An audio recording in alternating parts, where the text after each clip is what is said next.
Hey, how's it going, everybody? My name is Raved and welcome back to another episode of Let's Play Pokemon XD Gale of Darkness. In the last episode, we decided to save all the occupants of the first and second floor of the ONBS building, and one of them being the famous newscaster herself, Anka, who's rather monotone and was apparently being hit on by some guy who was completely taken down by us.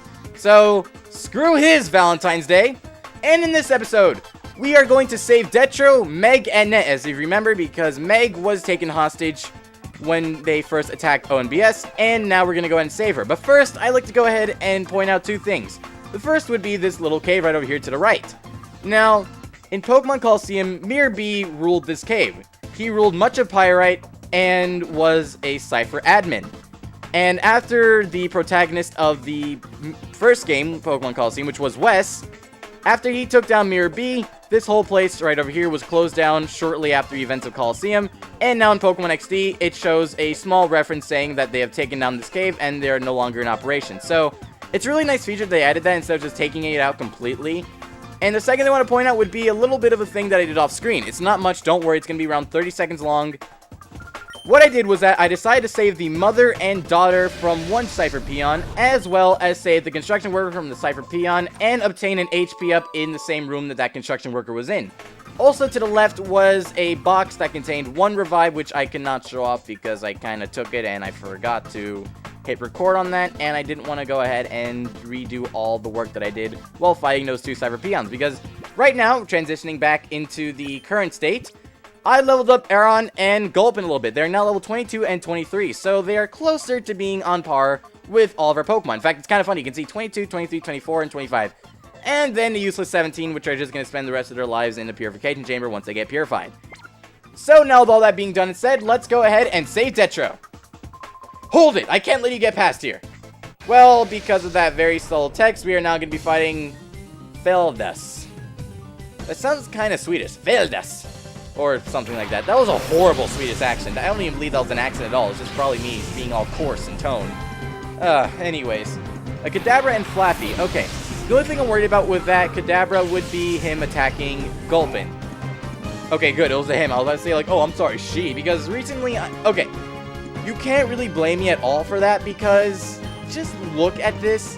I mean, yeah, the genders are important for breeding and stuff, but other than that, no one gives a damn about it. Like, especially people who are not competitive battlers in the slightest. And also, just saying right now, I'm pretty sure we're going to have another Pokemon faint in this episode because it's going to be a bit of a tough drive from here because I'm not necessarily overpowered as all hell. And wow! Yeah, you see what I mean? Oh, and you became confused. Oh, come on. Damn! Well, there goes Gulpin. Not even 2 minutes into the episode, or maybe 3, doesn't matter, whatever.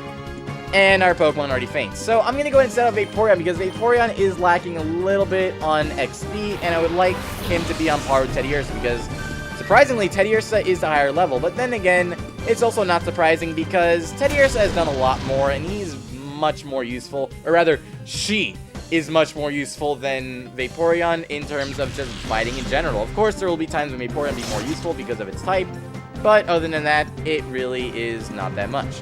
So, let's go ahead and use Metal Claw again, since that seemed to work rather well. You see, Aron, even though its attack stat is a little bit low, it can still do a lot of damage to Pokemon like Kadabra, who do lack defense, which is kind of obvious, but even still, it worked out well in the end.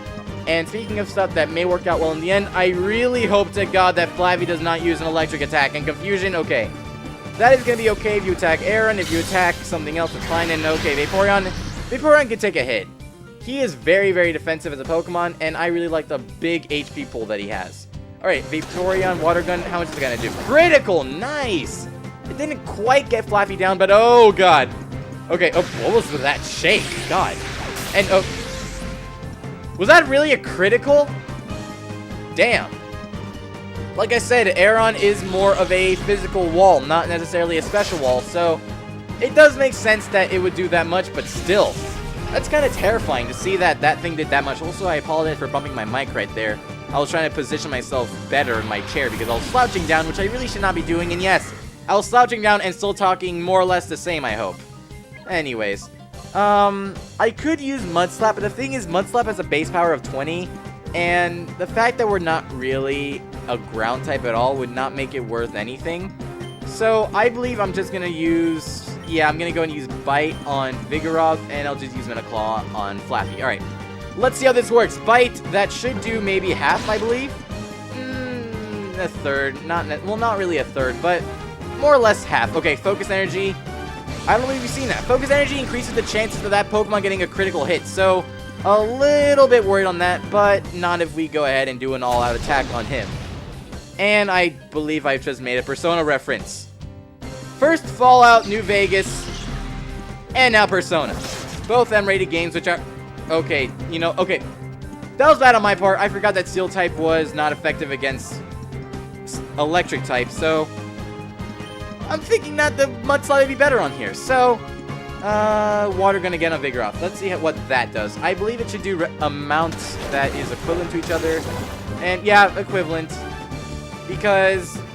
Water Gun has base power 40, but with the same type attack bonus, it would actually go up to around, I'd like to say 45, 50, maybe 55. I can't really do the math in my head. Or, no, that'd be actually, yeah, no, 60. What am I talking about? I'm so stupid. Yeah, it would go up to 60, and Bite itself is 60, so they're more or less equivalent. So no matter what I use, it would have just been a change in animation. Okay, now that Flappy is taken out, and we really have nothing else to worry about except for Ralts. And you know why you should be worried about him? Because Ralts is a Shadow Pokemon. And I'll be honest with you guys, if it wasn't for the fact that you had to train, or yeah, not just train, but also trade that Pokemon in order to evolve it from its secondary form to its final form, I would definitely pick this for my team. But the only problem is, currently, I don't own a Game Boy Advance or Game Boy Advance SP to link my Game Boy Advance games with that so then I could trade easily. I know people that do have it, and I could ask them for it, but I'd rather just play things by the book. And by the book, I mean just be too lazy to ask them. I mean, the funny thing is, I actually do have the link cable itself right here. Oh, no! No!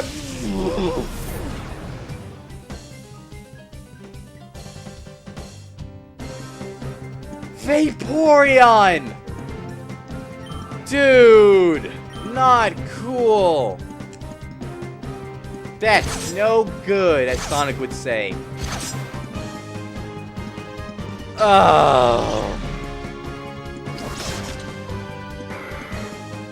I'm not really that upset about it because, spoiling a little bit right now, later in the game you do get a chance to reclaim any Shadow Pokemon that you have either defeated in battle or you just could not obtain.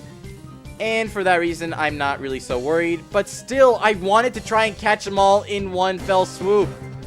It sucks. Alright, fellas, you have to say when you're done. This is not right. God, what are you, like a second Sonic in training? And yeah, when it says Ralts fled somewhere, that doesn't necessarily mean that he actually stuck to the Cipher Peon. Instead, Ralts went away somewhere, and where he went to would be revealed in a later episode. So for now that Fella's been taken out, he just simply disappears. Thanks for helping me. Those creeps suddenly showed up and drove me away from my lookout spot. Whoops, who cares about that? The creeps took Meg hostage and they took her into this room. You're really strong, aren't you? Please, help Meg!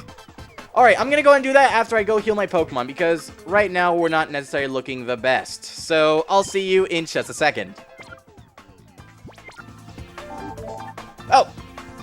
Delcatty, now is not the time to say that you're ready to be purified now, because I got work to do that does not involve purifying you in the slightest. So, go away. Also, just for the record, this is the box that I obtained the revive from, as I was talking about earlier in the montage, and I picked it up and the footage was lost. So, yeah. There it is. Alright, now that we're here, ready to take on whoever may be inside Net's office, I want to quickly show what team I'm going to go in with. I'm going to go in with Vaporeon and Aeron. I'm going to go in with Aeron for the fact that she's very defensive, and Vaporeon has a move which we're going to need. So, let's go ahead and enter. And, oh god, not one of you guys! Anything but the lower body strength people! Now, hand over our data ROM. Of all the people it could have ended up with, it had to be with you, Net, the whiz of data analysis. It wouldn't do to let you keep it. Alright, keep your hands off my sister. The data ROM is right here. Good boy, you catch on real quick, tossing that data around nice and easy now, and... Oh. Okay, and I have to say right now, the only thing that bothers me about that sound effect is the fact that it cuts out the music for like a split second, and it just bothers me so much. By the way, let me guess. Are you maybe thinking it doesn't matter because you've already copied the data on this? Captain, we finished completely scrubbing data from ONBS's servers. It's all gone, sir. What? That's why I'm not worried. It's heartbreaking, isn't it? Well, thanks for being such a great host, but we've got to go. Here's your sister back. Net! Meg, are you alright? Huh?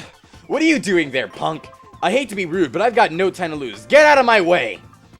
And with that, we fight someone who I used to call Cipher CMDRXEXOL, or, in terms of today, because I have gained intelligence in the time, the Cipher Commander Exol. And yes, Exol. Rearrange the words together, and you get Elox.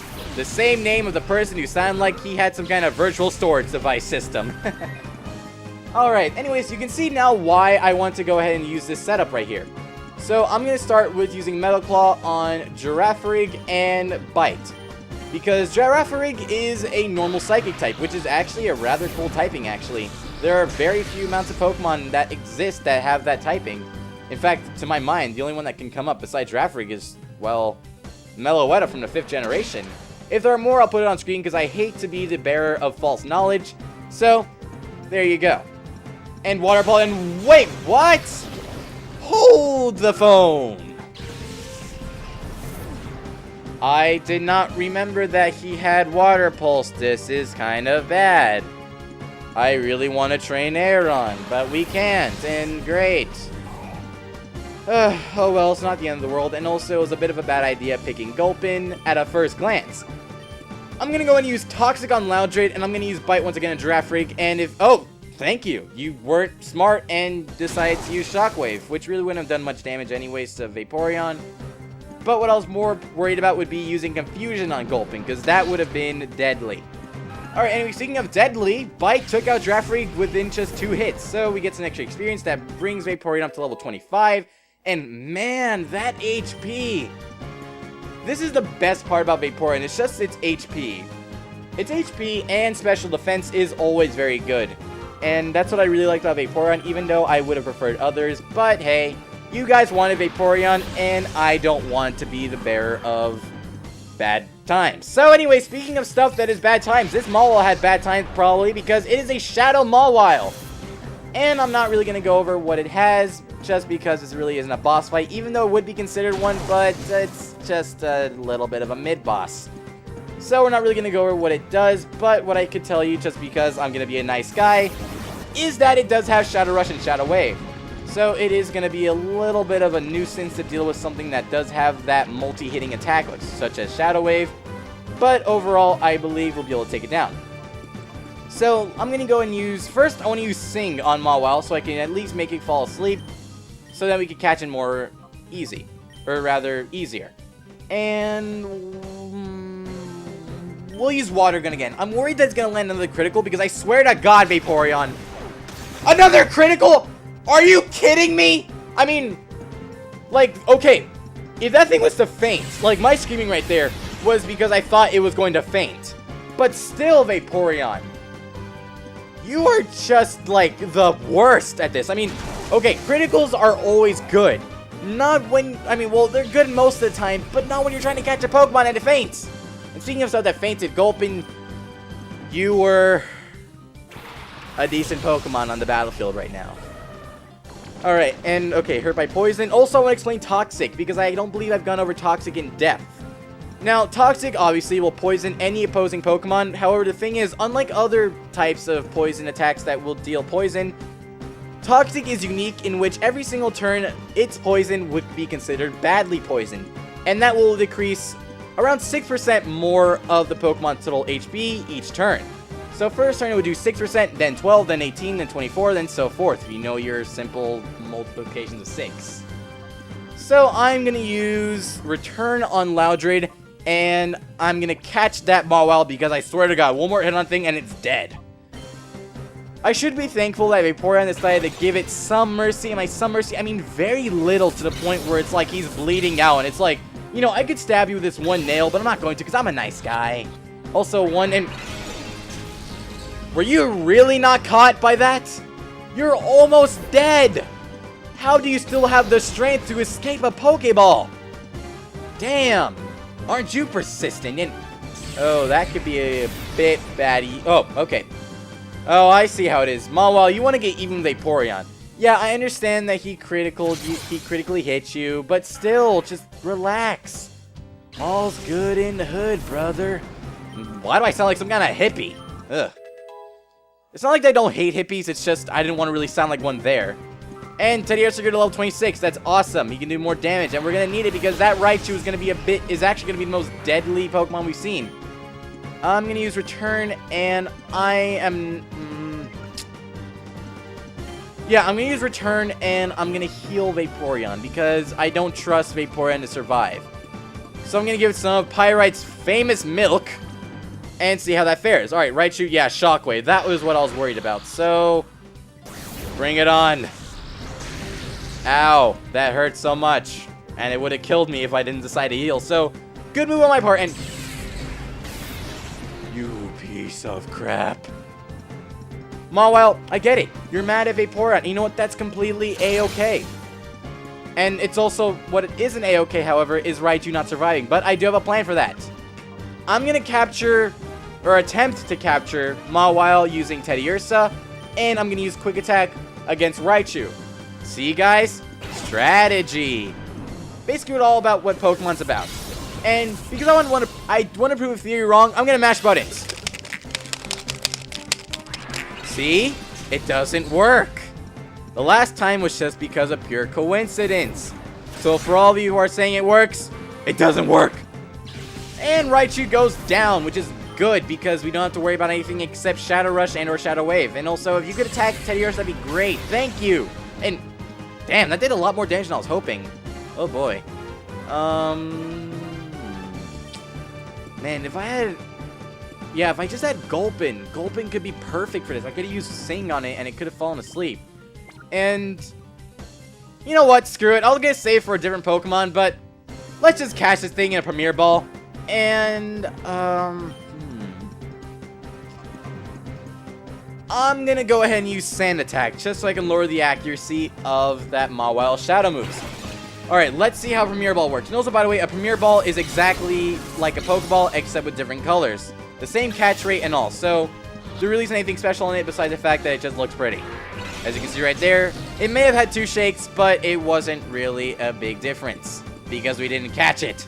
Well, bye Teddiursa, you had a good run. You actually did. You took out quite a few number of Pokemon, which I'm very proud of you for. And oh yeah, I forgot we still have the Shadow Pokemon here. And you know what? Maybe this could be useful. Maybe this was a sign that says I can purify these Pokemon faster. Alright, which one is closer? Spheal, you're a lot closer. Yeah, why not? Let's send out Spheal. Alright, now let's see how much... Look how much this is going to purify him by. Well, not that much, actually. Okay, for some reason I was thinking that it would have been purified a lot more, but hell, like maybe like an entire bar or something. And yes, Water Gun, that is a thing. I'm going to use Shadow Mist, and I'm going to use another Pokeball. So let's see how this fares out, because I want that Mawile this episode. Well, this could make up for the shorter episodes I've given you guys in the past, but still, there's a little bit more we need to do after this, so I'd like to catch this thing now, if you would let me, Mawile. Hey, Mawile, stay. Good boy. Good boy. It's kind of funny, because my dog is staring at me right now like, what? What did I do? You're sleeping, Murphy. You're sleeping. And with that, Exalt is down. Gah, are you some kind of battling pro? Well, I don't mean to toot my own horn, but I did kind of take down the entire Cipher HQ lab in the desert, and I was quite the top-notch trainer at the Pokemon HQ lab, and by that I mean I was better than pretty much everybody else because I actually owned a Pokemon. Alright, and with that, let's activate some extra cutscenes and dialogue. Drat! I didn't see this coming. But I've got what I came for. I don't need to stick around when I've got this Datarom. Adios, and What is up with these guys just randomly incorporating different languages? It makes no sense. Anyways, let's go ahead and talk to Net. Oh, Sebastian, are you okay? You've got us out of that jam. But not all the data analysis was finished. Those Cipher creeps. Still, from what we did manage to decrypt, a part of Cipher's criminal plans became clear. For instance, Cipher was behind the disappearance of that cargo ship, the SS Libra. There's more. Cipher is planning a major attack on Fenax City. Oh no, Net! Is that true? Marcia's gone out to Fenax City. She said she was going to investigate why the town's communication systems are down. What? Cipher could attack there at any time! Sebastian, we need your help. Please, could you inform the mayor of Fenax City about Cipher's coming attack? Fenax is east of here. Let them know about Cipher's attack plan as soon as possible. Alright, so now we have our next objective. From point A to point B to point C to point D, we now have our next objective, which is to go and inform the mayor of Fenax City about the upcoming attack of Cipher. Geez, Cipher, you've really grown since the last game. Before, in the last game, you were kind of just like, eh. And I just like, boom, full force attack everything. However, we're going to have to do that in the next episode because, quite obviously, we finished what we need to do this episode, which was the major stuff. So, next time on Let's Play Pokemon XD Gale of Darkness, we are going to go to Fenax City and talk to the mayor about Cipher's incoming attack. Thank y'all for watching, and I'll see you guys next time.